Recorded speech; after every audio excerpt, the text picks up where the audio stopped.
Satu langkah ke depan boleh Pak? Satu langkah ke depan. Bapak, pada hakikatnya Bapak yang bersumpah, saya hanya memandu lafaz sumpahnya. Diucapkan atau dilafazkan Pak ya? Bismillahirrahmanirrahim. Bismillahirrahmanirrahim. Demi Allah saya bersumpah Demi Allah saya bersumpah bahwa saya sebagai saksi dalam perkara ini akan memberikan keterangan yang benar akan memberikan keterangan yang benar dan tidak lain daripada yang sebenarnya. Silakan duduk Pak. Baik, saksi ini akan menerangkan seputar hal apa Pak? Baik, Yang Mulia, saksi Kang Deddy Mulyadi akan kami hadirkan sebagai saksi testimoni Daudi itu untuk memperjelas atau menerangkan yang beliau ketahui selama penelusuran terhadap pemohon PK Sudirman. Sudirman ya? Ya. Yang kemarin kan kita periksa beliau ini untuk yang 6 pemohon ya? Betul. Sekarang hanya untuk Sudirman. Betul, Yang Mulia. Silakan Pak, untuk dimulai pertanyaannya. Makasih Kang Haji Deddy Mulyadi sudah berkenan hadir di dalam persidangan PK. Ucapkan terima kasih kepada Kang Deddy. Saudara saksi, kami ingin saudara saksi dapat menjelaskan bahwa selain 6 pemohon PK yang kemarin, di awal kami melihat di konten atau di dalam YouTube yang saudara saksi upload juga terkait dengan pemohon PK Sudirman. Saudara saksi dapat mungkin menjelaskan apa yang saudara saksi dapatkan selama mencari atau membuat YouTube tersebut yang diupload. Silakan. Baik. Pertama, ketika saya menemukan kasus ini melalui PC,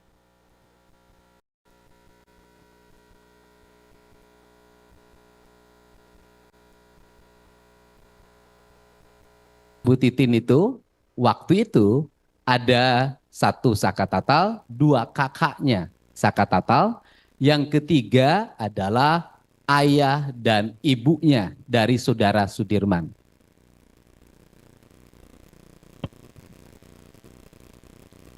Mohon maaf terganggu, karena pemohon PK ini ada keluhan fisik. Kami sudah mengajukan untuk dilakukan pemeriksaan.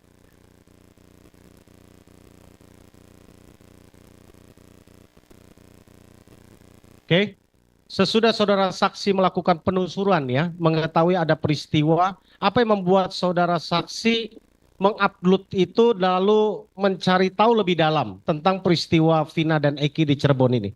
Yang pertama adalah ketika bertemu dengan Saka Tatal dan kakaknya, kemudian ayah dan ibunya Sudirman, waktu itu saya bertanya pada ayah dan ibunya Sudirman, di mana posisi Sudirman saat peristiwa itu terjadi. Ayah dan ibunya yang menyatakan bahwa pada saat peristiwa itu terjadi, Sudirman berada di rumahnya dan dia bersumpah. Setelah itu mungkin ini waktu dekat ya, mungkin sekitar 3 bulan atau 4 bulan yang lalu, saya pun bertemu dengan adiknya Sudirman, yaitu saudari Lilis. Dan dia menyatakan pada malam minggu itu Sudirman berada di rumah main HP. Setelah itu juga saya bertemu dengan Arfan, tetangganya Sudirman, yang menyatakan bahwa dia melihat pada malam minggu itu Sudirman berada di depan rumahnya. Kemudian saya juga bertemu dengan saudara Tono sebagai kakak ipar dari saudara Arfan.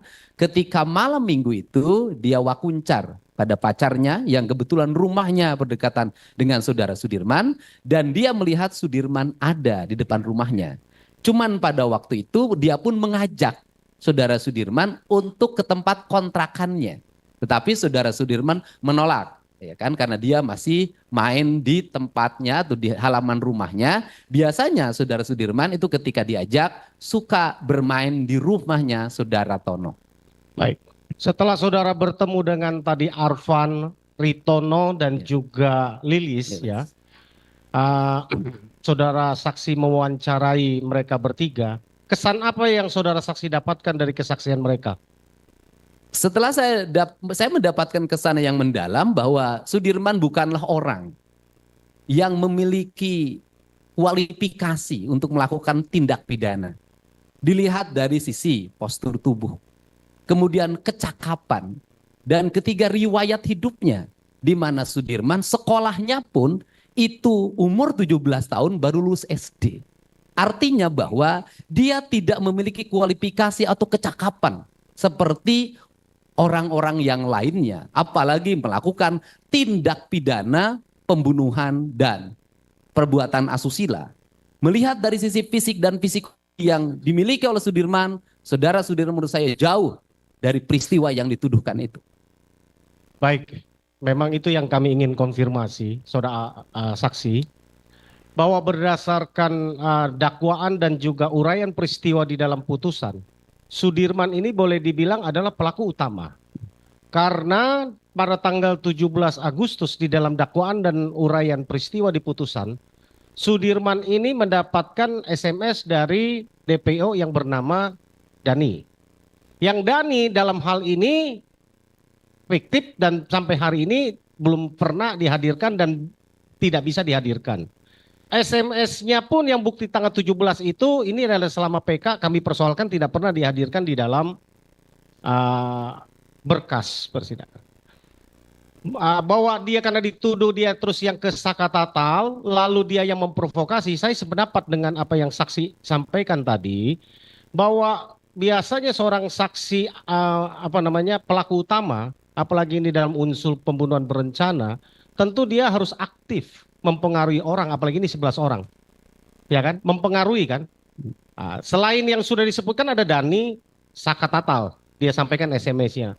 Masih berikut dengan Sudirman berarti 3 orang, masih ada 8 orang lainnya, ya, ada Peggy, ada Andi, kemudian ada yang lain ya, 6 terpidana lain yang kemarin mengajukan PK, ya, bahwa total ada 11, ya. Rasanya memang tidak mungkin dia proaktif untuk mempengaruhi. Ya. Kesan apa yang saudara saksi dapatkan ya terhadap selain bahwa dia secara fisik tidak memungkinkan, secara katakanlah IQ-nya tidak memungkinkan, apalagi yang saudara lihat dia tidak mungkin lakukan perencanaan itu. Orang yang memiliki kualifikasi pendidikan tidak bisa menyelesaikan bangku SD dalam waktu cepat. Biasanya dalam lingkungan hidup sosial bukan orang yang menyuruh tapi orang yang disuruh. Karena dia orang yang disuruh, dia memiliki kualifikasi sebagai orang yang mau disuruh oleh siapapun. Dan mau melakukan apapun. Nah, dalam pergaulan seperti itu adalah orang yang seperti Sudirman, menurut saya tidak punya kualifikasi melakukan perintah. Melakukan tindakan-tindakan yang di luar kemampuan akal dan pikirannya. Kenapa? Karena secara psikologi saya melihat walaupun orang bukan seorang fisiolog, Sudirman adalah orang yang memiliki kerentanan psikologi. Artinya dia sangat lemah. Dia mudah nangis, dia mudah sakit. Itu bisa dilihat dari riwayat kesehatannya. Ya, terima kasih kesaksian saudara saksi terhadap Sudirman ya. Kalau saudara saksi mendapatkan nggak informasi saat itu Sudirman waktu tahun 2016 lalu dari kesaksian yang saudara lihat mungkin di luar Arfan, Ritono dan juga Lilis, mereka kemarin dalam kesaksiannya sudah menyampaikan bahwa Sudirman itu tahun 2016 bulan Agustus itu baru belajar motor. Ya, sedangkan di dalam dakwaan bahwa Sudirman ini dianggap masuk ke salah satu geng motor, waktu itu sebutannya geng motor dan berselisih dengan antar geng. Apa pendapat saudara? Apakah mendapatkan info? Yang pertama bahwa pada peristiwa tanggal 27 Agustus 2016, Sudirman itu tidak dalam posisi bersama teman-teman yang lain. Dia tidak ikut minum ciu di warungnya Bu Nining, dia tidak ikut ke rumahnya Hadi, dan dia tidak ikut nginep di rumah anaknya RT Pasret. Karena dia posisinya dia berada di depan rumahnya. Terus yang kedua adalah melihat dari, saya pikir anggota kepolisian pasti bisa membedakan mana karakter orang yang memiliki kualifikasi sebagai geng motor. Geng motor itu ada 2 hal yang dia miliki. Satu, kemampuan berkendaraan bermotor. Dia mampu melakukan kecepatan tinggi ketika memacu kendaraan bermotornya. Yang kedua adalah memiliki jiwa sadisme. Dia sanggup membunuh, dia sanggup melakukan pengejaran pada orang, dan dia memiliki musuh. Kalau melihat foto Sudirman, riwayat hidupnya menurut saya tidak ada dia memiliki kualifikasi itu. Setelah itu kan kepolisian memiliki catatan. Polisi itu pasti tahu kelompok mana saja yang disebut geng motor, siapa saja nama yang tercatat. Apakah Sudirman ada dalam catatan di grupnya ekstasi atau di grupnya yang lain? Berarti bisa ditanya di seluruh geng motor yang ada di kota Cirebon waktu itu dan di Kabupaten Cirebon, apakah saudara Sudirman pernah ikut nongkrong bersama geng motor atau pernah terdapat riwayat dia melakukan tawuran dengan kelompok lain? Karena upaya pembunuhan biasanya dilakukan didahului oleh tawuran yang sebelumnya. Pertanyaannya adalah, apakah Sudirman pernah melakukan tawuran sebelumnya? Polsek pasti tahu.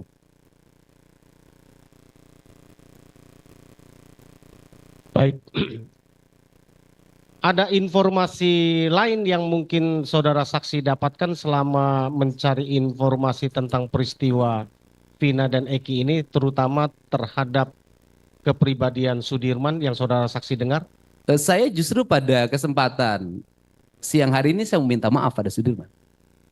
Saya pernah menyatakan ketika berkunjung ke salah satu LP di Bandung, saya mengeluarkan pernyataan bahwa Peggy, setelah Peggy keluar vonis tidak terbukti di peradilan, saya akan nyatakan bahwa Dani dan Andi itu tidak usah dicari lagi. Karena Peggy, Dani dan Andi adalah produk dari karya ilmiahnya Sudirman. Saya berpikir pada waktu itu ketika nama itu dimunculkan oleh Sudirman ketika dalam pemeriksaan. Karena ketidakmampuannya menghadapi tekanan psikologi dan fisik. Tetapi setelah saya bertemu dengan Sudirman secara langsung, ketika Sudirman sudah bisa ditemui di LP Bance kalau tidak salah. Ya. Kemudian saya bertemu dengan Sudirman mengatakan bahwa saya tidak pernah mengatakan ketiga orang itu. Tetapi Sudirman mengatakan bahwa ketiga orang itu ada berdasarkan dari apa yang diarahkan oleh penyidik. Untuk itu saya pada Sudirman, saya mohon maaf. Artinya bahwa ke-11 orang yang dituduhkan melakukan tindak pidana pembunuhan dan perbuatan asusila itu ada sebelum peristiwa itu ada. Saya katakan sekali lagi, orang filsafat pasti tahu, ke-11 orang itu ada sebelum peristiwa itu ada. Sama dengan barang bukti itu ada setelah peristiwa itu terjadi, begitu filsafatnya ya. Karena barang buktinya kemarin itu berupa bambu, baru dipotong pada tanggal 31 Agustus 2016, padahal kejadiannya 27 Agustus 2016. Kalau menurut saya barang bukti itu tidak ada. Karena yang disebut dengan barang bukti adalah barang yang digunakan untuk melakukan kejahatan. Sedangkan batu yang diperoleh menurut Sudirman itu diperoleh di belakang showroom yang diambil oleh polisi. Kemudian bambu juga disiapkan oleh polisi, gergaji. Jadi barang bukti itu bukan milik pelaku tapi itulah milik polisi. Baik, saudara saksi, kami mau lanjutkan pertanyaannya. Selain bahwa tadi saudara saksi mendapatkan informasi Sudirman adalah sutradara tadinya ya dari semua sinetron pembunuhan Eki dan Vina ya. Lalu saudara saksi pernah nggak mendengar tentang secara mental dan kelainan yang menimpa kepada saudara Sudirman yang saudara saksi ketika melakukan penusulan? Iya, kalau saya sih melihat bisa dilihat secara fisik. Sudirman itu orang yang tidak memiliki ketahanan fisik dan mental untuk menghadapi tekanan psikologi yang dia alami dan menghadapi tekanan fisik yang dia alami. Ketahanan fisik dan mentalnya ambruk dan jatuh. Dan bisa dilihat, di saat yang lain masih bugar, hari ini Sudirman jauh lebih rapuh. Artinya kondisi Sudirman sesungguhnya jauh lebih berat dibanding dengan terpidana yang lain. Dari mana saudara saksi melihat itu? Dari kondisi fisiknya, dari cara berbicaranya, dari sikapnya. Karena dia memiliki kemampuan di bawah kemampuan yang lain. Dan tidak mungkin orang yang memiliki kemampuan yang sangat rendah menjadi otak pelaku. Ya. Setelah melihat nih, sesudah bertemu dan sekarang melihat persidangan PK berjalan, kami ingin tanggapan saudara saksi terhadap Sudirman selain tadi adalah yang paling rapuh, yang paling berat menghadapi siksaan tadi, apalagi kesan, apalagi yang saudara saksi dapatkan terhadap Sudirman ini? Sudirman merupakan orang yang paling berat. Karena dia mengalami tuduhan yang berat. Dia mendapat prasangka dari terpidana yang lain. Prasangka sebagai orang yang seluruh ucapannya dan tindakannya menjadi alat untuk membunuh teman-teman. Prasangka itu akan melahirkan tekanan psikologi yang sangat tinggi. Sedangkan dia sendiri tidak memiliki kesadaran yang cukup untuk melakukan perbuatan hukum, beracara, menghadapi penyidikan, menghadapi penuntutan dan menghadapi penjara yang dia alami. Sesungguhnya Sudirman adalah orang yang paling rapuh di antara seluruh terpidana yang ada. Ya, kalau itu yang saudara saksi sampaikan tadi, bahwa melihat rangkaian yang disampaikan, bahwa lihat dari fisik, mental, tekanan yang dihadapi, bahwa dia bukan pelaku. Dengan apa yang terjadi, yang terbukti atau yang terpapar ya, dipaparkan di dalam muka persidangan ini, apa pendapat saudara terhadap peristiwa Vina dan Eki? Peristiwa Vina dan Eki menurut saya berdasarkan penelusuran dan bukti-bukti yang saya temukan serta keyakinan yang saya miliki, peristiwa Vina dan Eki adalah peristiwa kecelakaan murni yang tidak ada kaitannya dengan 8 terpidana yang lainnya. Karena ini peristiwa murni, sesungguhnya gelora, gelombang yang terjadi, lahirlah penangkapan, kemudian penyelidikan, penyidikan, penuntutan, sampai ke muka pengadilan mereka mendapat hukuman vonis. Sesungguhnya itu adalah hanya peristiwa psikologi personal orang yang memiliki kuasa atas segala hal. Psikologi orang akan tumbuh menjadi raksasa manakala yang dihadapi orang-orang kecil dan tidak berdaya. Lain kasusnya apabila Sudirman CS adalah anaknya orang-orang yang punya kemampuan secara ekonomi dan kekuasaan. Tidak akan mereka mengalami peristiwa yang seberat ini. Menurut saya, dalam konsepsi ini saya melihat ada beberapa hal. Yang pertama, hilangnya akal sehat. Yang kedua, hilangnya nilai-nilai kemanusiaan. Kedua hal ini sangat berbahaya bagi kehidupan hukum kita. Dan untuk itu menurut saya harus segera dihentikan. Kalau melihat rangkaian peristiwa Vina dan Eki seperti yang saudara saksi sampaikan, bahwa saudara saksi sudah pada kesimpulan itu adalah kecelakaan tunggal. Tentu saudara saksi punya alasan dan sudah beberapa saksi yang memang dalam persidangan di tempat sudah kita hadirkan, itu sudah kita sampaikan. Masyarakat ini sebagian masih menganggap bahwa ini adalah pembunuhan, tapi bukan mereka inilah yang pelakunya. Bagaimana menurut pendapat saudara? Kalau menurut saya asumsi tentang pembunuhan adalah asumsi opini yang dilahirkan di media sosial sebagai bentuk kontra terhadap peristiwa kecelakaan. Kenapa? Karena masyarakat kita senang terhadap hal-hal yang bersifat tendensius, dihubungkan dengan jabatan orang, dihubungkan dengan kekuasaan orang, sehingga kalau tidak dihubungkan dengan jabatan kekuasaan orang, itu tidak menarik di media sosial. Saya orang yang dibully karena menyatakan bahwa ini kecelakaan tunggal. Saya orang yang dibully habis-habisan ketika mengatakan bahwa Peggy Cianjur adalah anak kuli bangunan, bukan anak Bupati Cirebon. Tetapi bagi saya, kebenaran materi dan kebenaran formil serta kebenaran hakiki bukan mengikuti arus media sosial. Tapi kita harus menghadirkan fakta-fakta yang masuk logika masyarakat. Dan tugas kita sebagai tokoh masyarakat adalah mendidik publik agar ngerti masalah dan proporsi yang sebenarnya dan tidak masuk pada emosional, sensasional, mistis. Yang terakhir dari saya, saudara saksi, Kang Haji Dedi Mulyadi, Apa harapan saudara saksi melihat makin terbukanya peristiwa ini dengan PK 6 terpidana dan terakhir dengan PK pemohon Sudirman? Harapannya adalah mereka dibebaskan. Kenapa? Di situ ada kesesatan berpikir. Selain alat bukti yang tadi dikatakan batu dan bambu yang itu sesat dan menyesatkan pikiran kita sebagai manusia sehat. Yang kedua juga menurut saya tidak bisa membedakan mana mandau, mana samurai.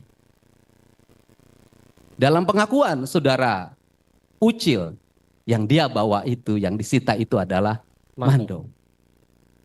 Di keterangan pengadilan itu samurai. Padahal kita tahu mandau itu senjatanya orang Kalimantan dan samurai senjatanya orang Jepang. Kan kita meletakkan mandau dan samurai saja sudah salah, itu benda yang kasat mata. Apalagi kebenaran yang esensial yang ada di balik ini semua. Yang kedua, coba kita menggunakan logika. Logikanya adalah bahwa saudara Vina diruda paksa di kebun singkong atau di situ kebun kacang dalam keadaan gerimis dan bekas hujan. Pertanyaannya adalah, pernahkah ada bajunya kotor? Adakah tanah yang dibawa? Kan tidak ada. Dari situ logikanya sudah tidak masuk akal. Menurut saya ada Sengkon dan Karta, ya hanya 2 orang.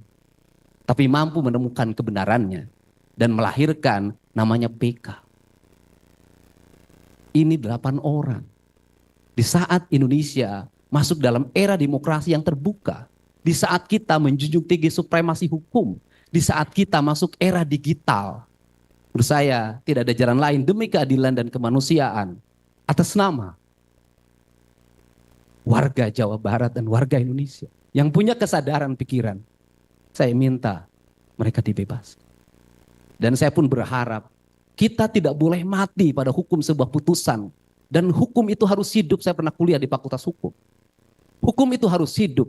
Ketika dari sisi sistematika bahwa ini sudah mentok menjadi putusan yang tertinggi, saya pikir institusi hukum seperti Kejaksaan Agung punya langkah ketika melihat kebenaran yang material di depan mata kita. Ada langkah-langkah hukum lain yang bisa dilakukan sebenarnya. Tidak hanya mati. Hukum tidak boleh mati, dia harus hidup.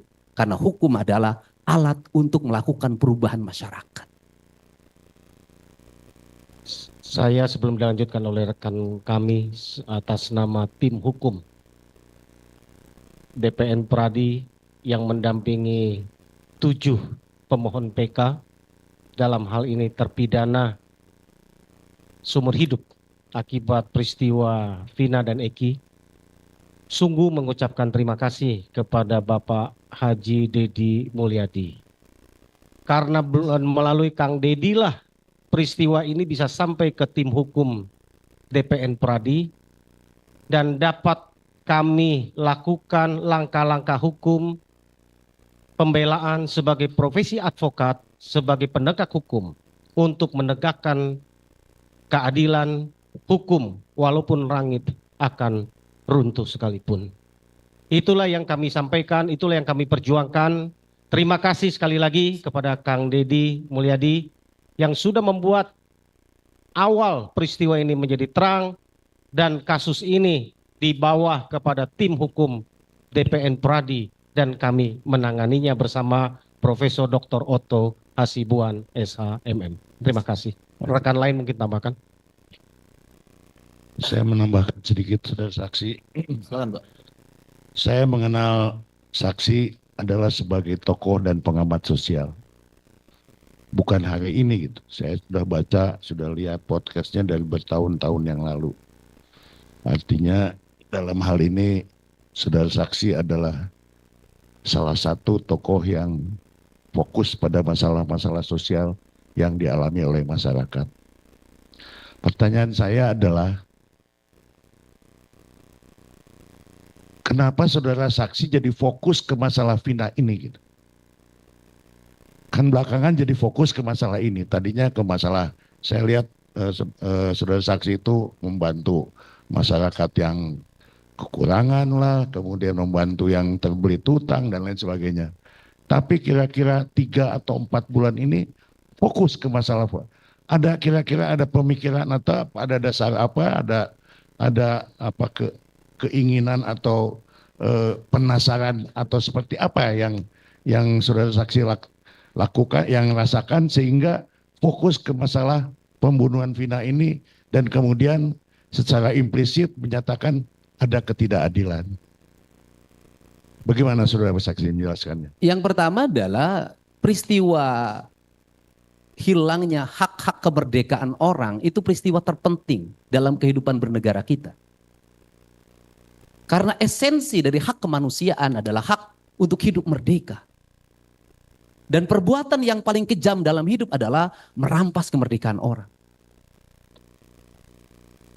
8 orang dan tinggal 7 orang dilahirkan mulai sebuah proses perjalanan panjang spiritualitas dan materialitas.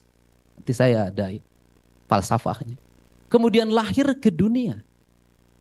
Setelah itu di usia 19 tahun, 20 tahun, 21 tahun, dia harus menghabiskan hidupnya di penjara seumur hidup.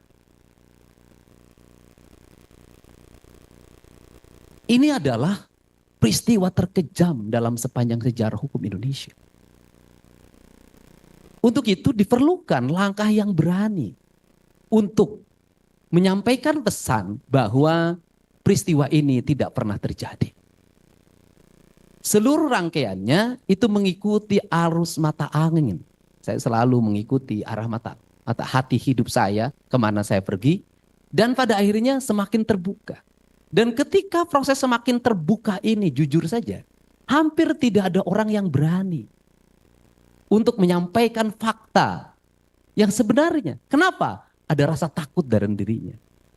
Rasa takut inilah yang harus dihilangkan dalam pikiran diri orang Cirebon, dalam pikiran diri orang Jawa Barat. Untuk apa? Menggali sebuah kebenaran.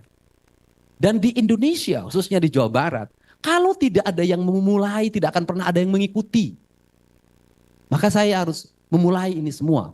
Walaupun dengan resiko yang sangat tinggi. Kenapa? Kita berspekulasi pada sebuah peristiwa yang sangat gelap. Yang itu berhubungan dengan alat penegak hukum. Dengan aparat penegak hukum. Dan seiring dengan perjalanan waktu hari ini semakin terbuka. Bahwa jajaran kepolisian juga begitu menyadari peristiwa yang terjadi. Mabes Polri juga aktif melakukan pemeriksaan dengan para pihak. Kebenaran terbuka. Walaupun tidak ada ungkapan formal yang disampaikan di depan umum, di depan media, saya yakin di balik itu juga mereka bicara tentang kebenaran. Saya juga bicara tanpa kamera. Saya juga tahu apa yang mereka sampaikan. Ini adalah peristiwa yang tidak masuk akal dan memalukan.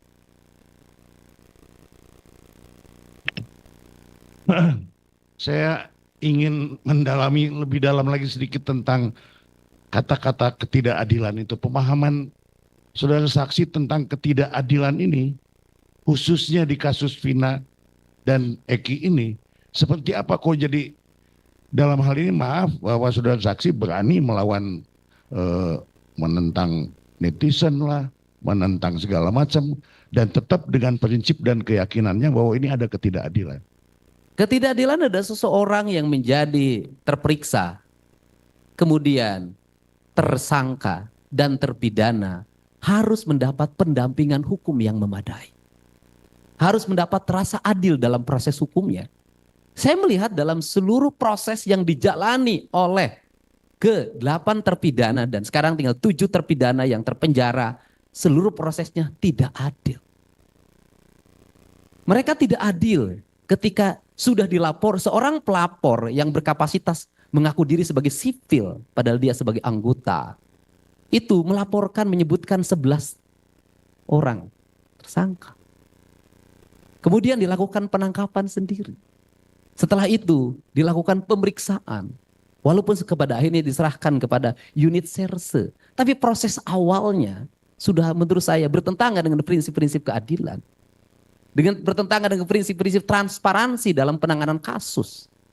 Ini adalah peristiwa terjadi pada mereka. Kenapa peristiwa ini terjadi pada mereka? Karena mereka berstatus ekonominya rendah. Karena mereka berstatus orang-orang miskin. Dan saya katakan kalau ini menimpa anak pejabat, menimpa pejabat tinggi, menimpa anak dari keluarga besar, alat penegak hukum, atau aparat penegak hukum tidak akan terjadi.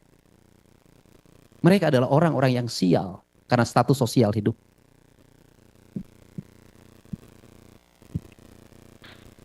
Saya terus terang terenyuh dan saya mengucapkan terima kasih, salut dan lanjutkan karena itu memang masyarakat di Jawa Barat khususnya menanti bantuan dari Kang Saudara Saksi di masa-masa yang akan datang. Mudah-mudahan sukses. Saya kira dari saya cukup sekian. Cukup ya? Baik, silakan dari termohon. Kalau ada pertanyaan kepada saksi ini, silakan. Cukup?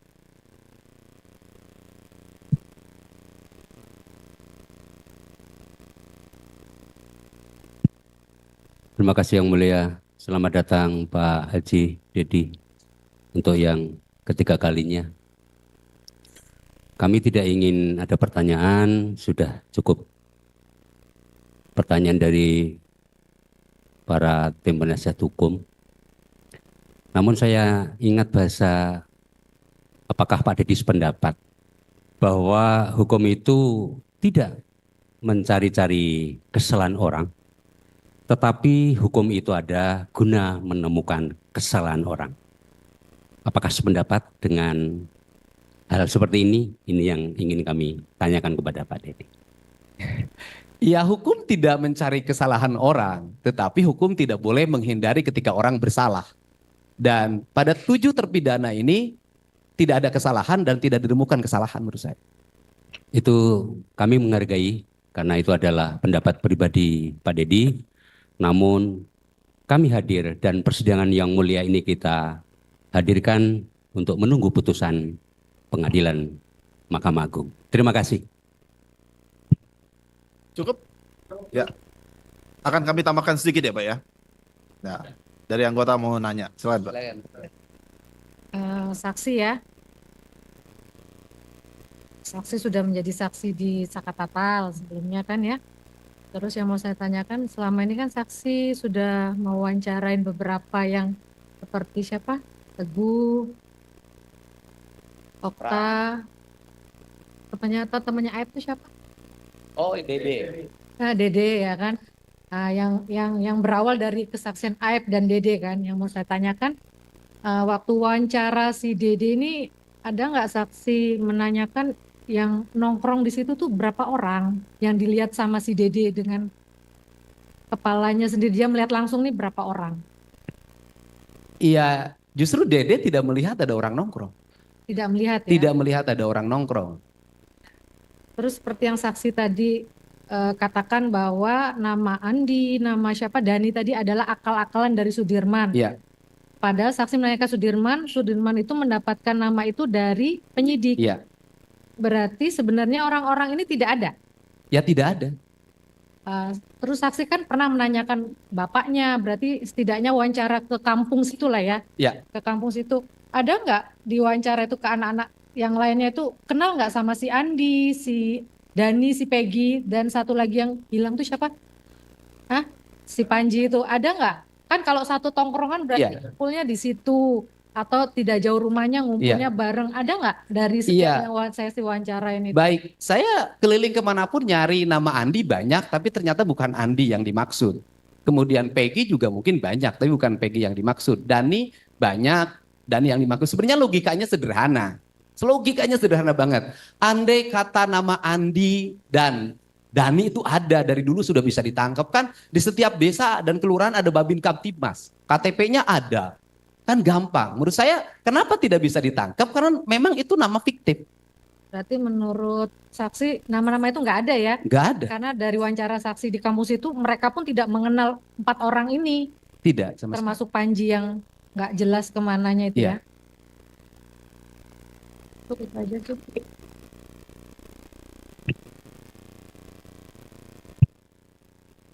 Cukup ya? Dari termohon cukup ya? Baik, Pak Dedi, ahli, saksi, ada yang mau disampaikan lagi Pak?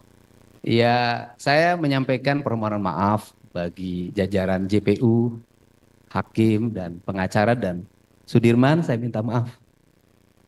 Semoga ini adalah peristiwa yang terakhir dalam kehidupan Indonesia. Dan semoga mereka bebas. Terima kasih. Ah, ya, baik. Dengan demikian, kalau Bapak tidak akan ada lagi yang mau disampaikan, sudah selesai pemeriksaannya sebagai saksi. Terima kasih atas kehadirannya dan memberikan Yang keterangan mulia, di ruang izin ada sidang. tanggapan Oh, dari pemohon. Pak Sudirman, ada yang mau ditanggapi enggak dari keterangan Pak Dedi ini? Ada? Pelan-pelan, pelan-pelan. Gak apa-apa, kalau nggak kuat berdiri, sambil duduk juga nggak apa-apa. Assalamualaikum Pak Dedi. Salam. Sudirman juga memaafkan pada Pak Dedi. Sebelumnya Pak Dedi itu nggak bersalah sama Dirman. Cuma Dirmannya aja yang suruh-suruh sama polisi mau-mauan. Udah, Bu. Pelan-pelan, pelan-pelan Sudirman. Nah, ya.